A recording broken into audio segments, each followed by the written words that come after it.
I came back a day early from a week-long business trip in Chicago. My flight landed just after midnight, and I didn't tell anyone. I figured I'd surprise my wife. Her name's Emily. Emily with the icy blue eyes and a laugh that used to make people turn their heads at parties. Emily, who swore on our wedding day that I was her best friend, her soulmate. Emily, the last person I thought would be the one to burn my world to ash. The house was dark when I pulled into the driveway. Too dark. Her car wasn't there. I stood in the kitchen, dropped my bag, and just stared at the empty hallway. No lights. No note. Just silence. Something about that silence felt wrong. I poured myself a glass of scotch, sat down on the couch, and opened the Nest app. We'd installed the security system a year ago when some punk kids broke into our neighbor's garage. I scrolled through the recorded clips. Nothing suspicious, just birds, the mailman, a raccoon. And then I saw it. Thursday, 9:13 a.m. A silver Tesla pulled into our driveway. The doors opened in sync, real high-tech, and out stepped her boss, Nathan Connors, CEO of some flashy biotech startup, always wearing suits like armor and talking in power verbs. I never liked him, but Emily swore he was just intense, not inappropriate. She stepped out of the front door, suitcase in hand, wearing a sundress she only used for special occasions, like weddings or meant-to-impress weekends. She had on that red lipstick that always meant trouble. And then came the sound. I hit play on the audio. Nathan, this alpha doesn't hide behind a desk, he acts. Emily laughed. The kind of laugh I hadn't heard in months, full-bodied, flirtatious. She leaned into him, kissed his neck, and whispered something the mic didn't catch. Then they got in the Tesla and drove off. I don't remember how long I sat there, just staring at the screen. The ice in my scotch melted completely. My hands shook. My mouth went dry. My heart, it didn't race, it stopped. I fast-forwarded through the rest of the week. She never came home, never checked in, never once mentioned vacation to me. And just like that, 7 years of marriage cracked open like a dropped mirror. I didn't sleep that night. I just watched the footage again, and again, and again. By 4 a.m., I was calling every mutual friend we had. Hey, is Emily with you? No? You haven't heard from her? Oh, okay. Yeah, just checking. By 5, I called the front desk at Nathan's company. Left a message like an idiot. Hey, this is Tyler, Emily's husband. Just wondering if she's okay. Haven't heard from her. No response. At 6, I finally got a ping. A news alert.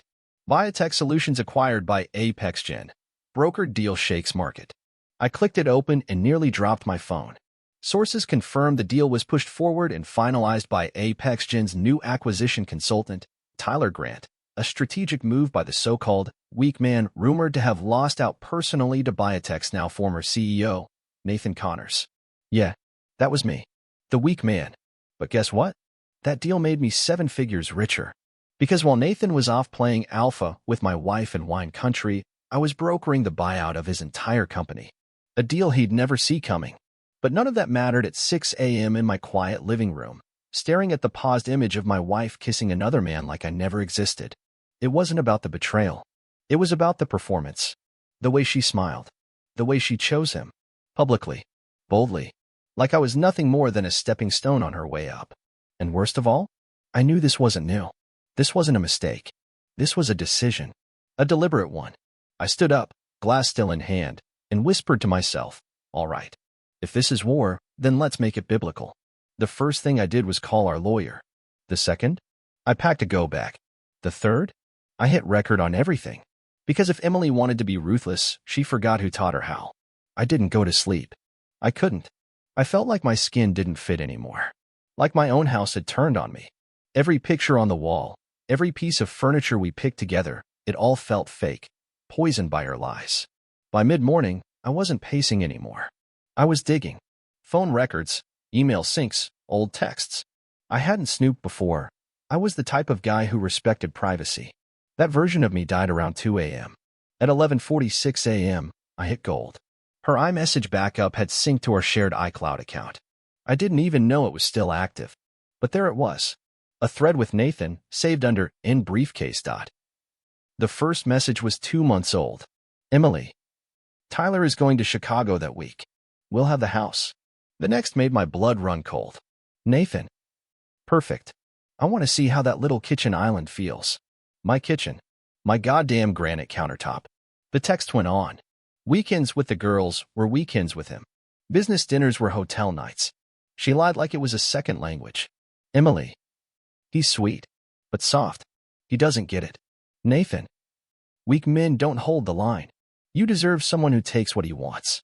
That's when it hit me. This wasn't some drunken fling. She admired him, not for who he was, but because he wasn't me.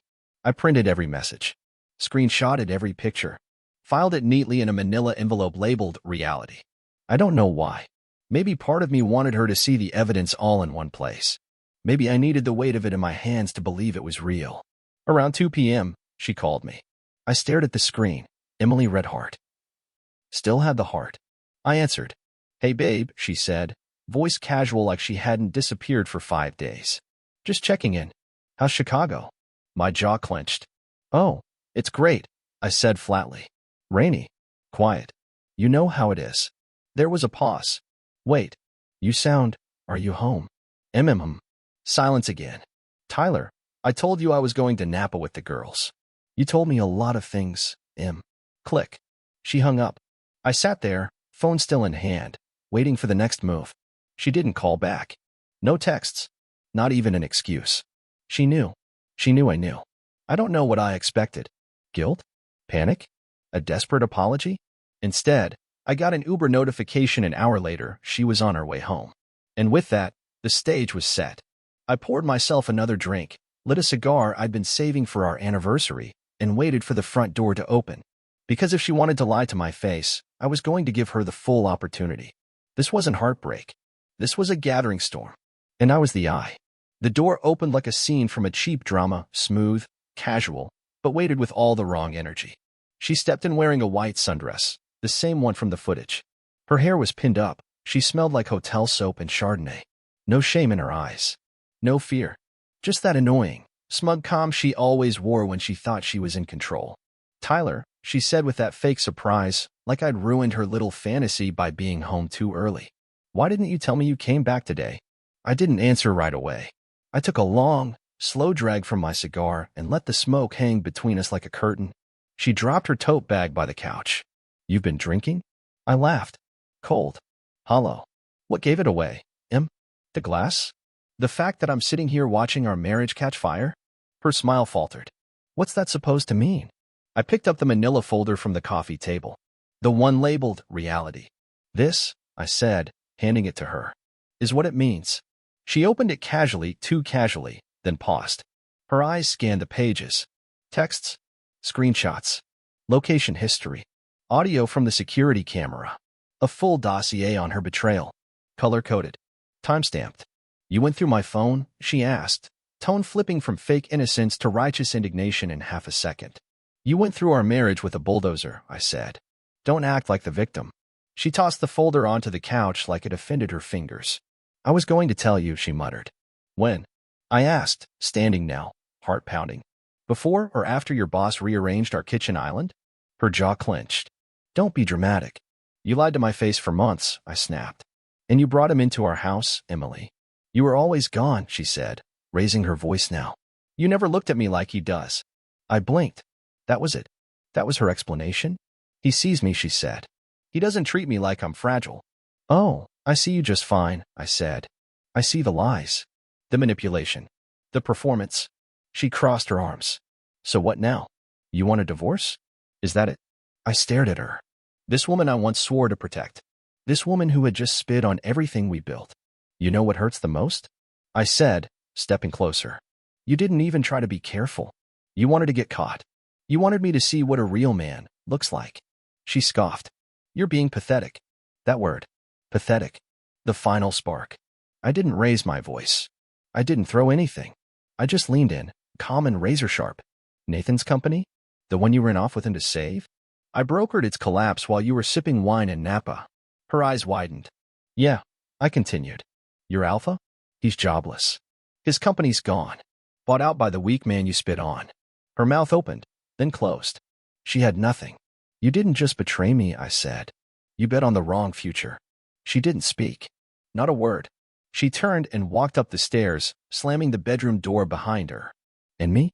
I sat back down, lit another cigar. And for the first time in days, I smiled. Because this wasn't the end. It was just the beginning. She didn't come back down that night. I heard drawers slamming upstairs, the closet opening, the zipper of her suitcase dragging across the floor like it was scratching through my spine. She was packing. Good. Let her pack. Let her run to the man who no longer had a job, a company, or a future. A man she thought was her ticket out. But the thing about silence, it says more than shouting ever could. That whole night, the house felt like it was holding its breath. And I sat there, in the same spot, just listening. To every creak, every step, every lie that echoed in my head. Around midnight, I finally got up, walked to the kitchen, poured myself water instead of whiskey this time. My hands were steady now. I opened the fridge, nothing. She hadn't even stocked groceries before her little getaway. The milk was expired. The fruit was rotting. Just like us. I went to bed alone for the first time in years. The left side of the bed was cold. It stayed that way. At 6:42 a.m., I heard the front door open and close. She left without saying goodbye. No note. No apology. Not even a sarcastic farewell. And you know what? I preferred it that way. By 8 a.m., I was at my lawyer's office. Tyler, you sure? My lawyer, Deborah, asked. You want to go nuclear? I looked her dead in the eye. She already did.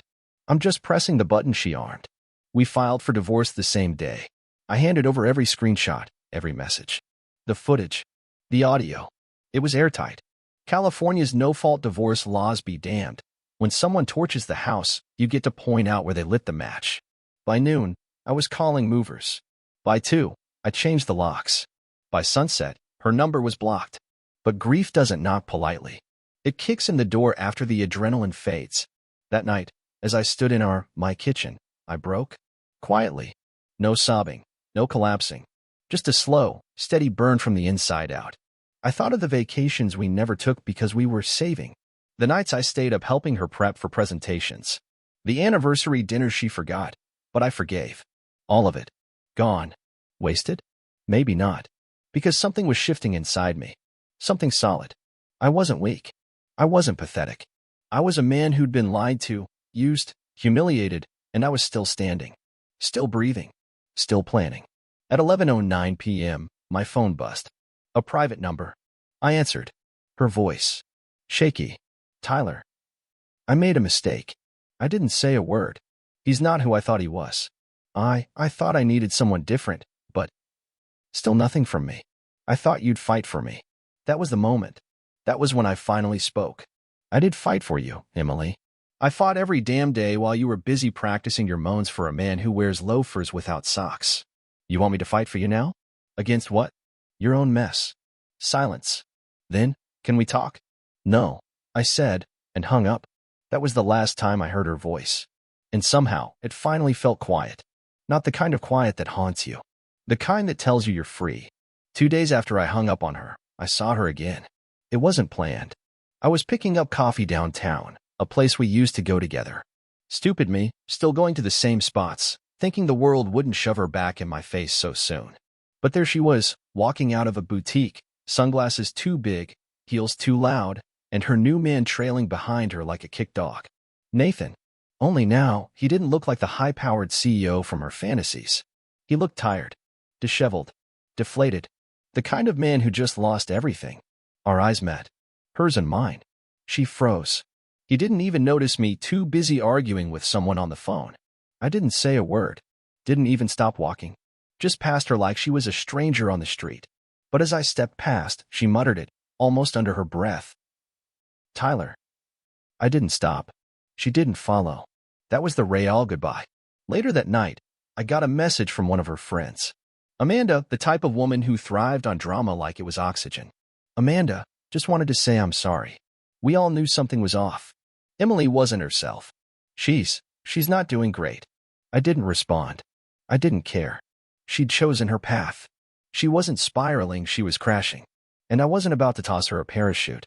But just when I thought things were finally settling, I got a call from my company's HR. Tyler, just a heads up, someone sent in a complaint.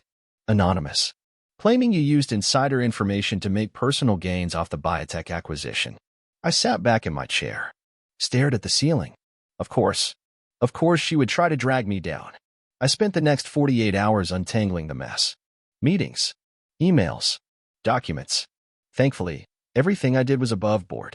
But it didn't matter, the stain was there. The whispers, the doubt, the audacity of it all. And that's when I realized something. Emily wasn't just a liar. She wasn't just a cheater. She was vindictive. She couldn't stand the fact that I landed on my feet, that I didn't crawl back to her, broken and desperate, that I won. And winning? That pissed her off more than anything. I started writing everything down, not just for court, but for me.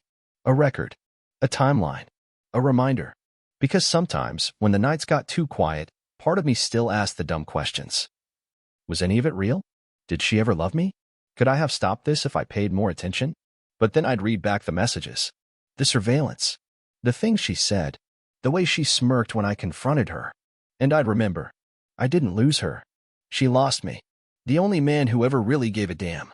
So I kept rebuilding, day by day, brick by goddamn brick. New routines, new people, new future. And every time I saw her name pop up on my phone or email, which still happened, once every few days like a ghost knocking on the wrong door, I deleted it. No response, no closure, no engagement. She made her move. Now it was my turn to live without her, and better than ever. It took longer than I expected to stop waking up angry. At first, I'd open my eyes and expect to see her next to me, the way it used to be. That messy bun, her bare shoulder, the way she used to hog the blanket and pretend not to hear me complain. My hand would instinctively reach over. And then I'd remember, and it would all come flooding back. That morning ritual became a slow internal shift, from anger to numbness to indifference. That's how healing happens, I guess. Not like an explosion, more like erosion. Quiet, slow, permanent. I wasn't trying to replace her. I wasn't on dating apps or chasing rebounds. I didn't want another warm body in my bed, not when the last one used it as a launch pad to betray me. What I wanted was clarity, space. I wanted to look in the mirror and recognize myself again. So I started rebuilding everything. Got back into boxing. 3 times a week, no excuses. The sound of gloves hitting pads did more therapy for me than any words ever could. Reconnected with old friends I'd pushed away during the marriage. Took my godson to his first football game. Even fixed the old '69 Mustang that had been collecting dust in the garage, the one Emily called a money pit. Yeah, that money pit now purred like a beast and turned heads at every red light. I was finally starting to breathe again. And then came the letter. Not a text. Not a call. A handwritten letter. On cream paper, in her cursive, I used to love. It arrived in a plain envelope. No return address. But I knew it was her the second I saw the way she wrote the T in my name. I almost tossed it straight into the trash. Almost. But I read it. And man, I wish I hadn't. It started off soft. Sweet. I miss you. I think about you every day. I didn't realize what I had until it was gone. All the classics.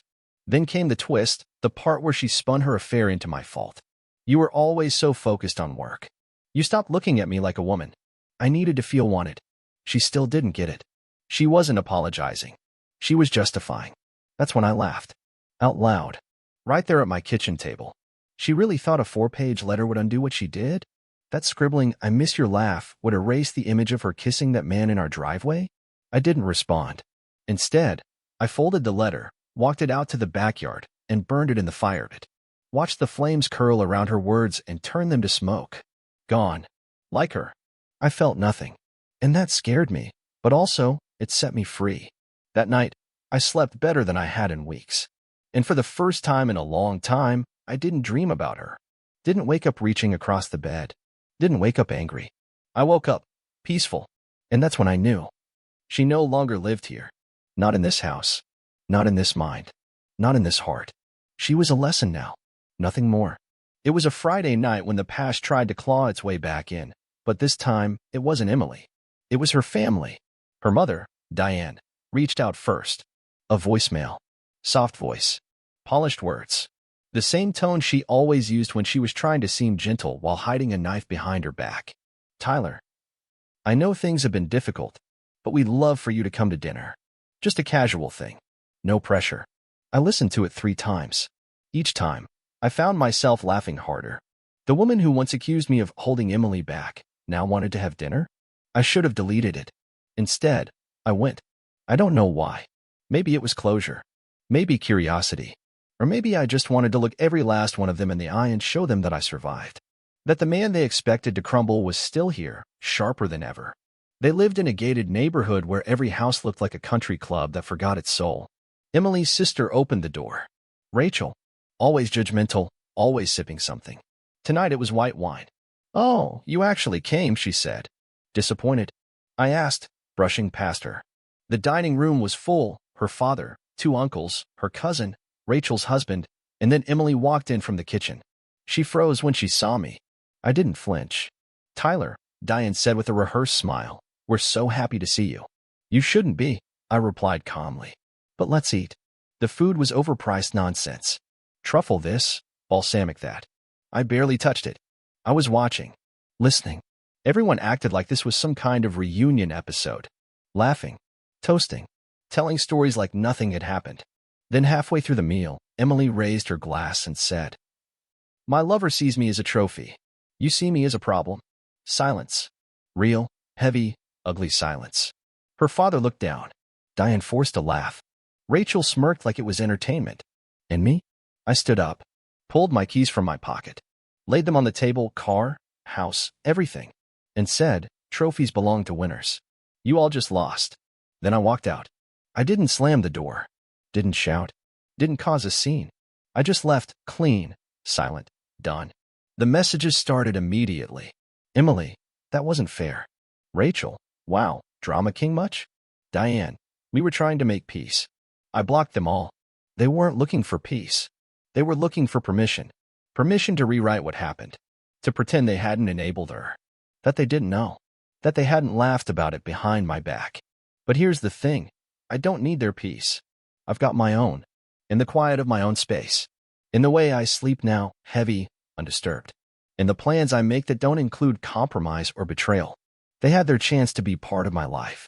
They threw it away when they clapped for her instead of checking her. And I walked away with my dignity intact and my soul lighter. That dinner wasn't closure. It was confirmation. I wasn't the broken one. I was the one who escaped. It's been 8 months. Funny how something that once felt like it would crush you forever eventually becomes background noise. The house is different now. Not just the furniture, though I did replace the couch we used to curl up on. But the energy. The air feels mine again. I even knocked down the wall between the kitchen and living room. Opened it up. Made space for something new. Something honest. Every now and then, I'll find remnants of her. A sweater she forgot. A book she half-read. A note from years ago tucked into the back of a drawer. And for a brief second, something stings. But only for a second. Because I no longer see those things as pieces of her. I see them as evidence that I lived, loved, trusted, and survived. I've started seeing someone new. Her name's Claire. Met her at a charity fundraiser I almost didn't attend. She laughed at my joke about overpriced wine and stayed for the conversation. She doesn't pry, doesn't ask for explanations about the past. She listens when I want to talk, and knows when to change the subject when my voice gets too quiet. We're taking it slow. She knows there's a history. She doesn't treat me like I'm broken. And I don't treat her like she's a replacement. We're 2 people trying to build something with honesty at the center, not convenience, not survival, but real, conscious effort. And that feels like a revolution. I've learned more about myself in these last 8 months than I did in the entire marriage.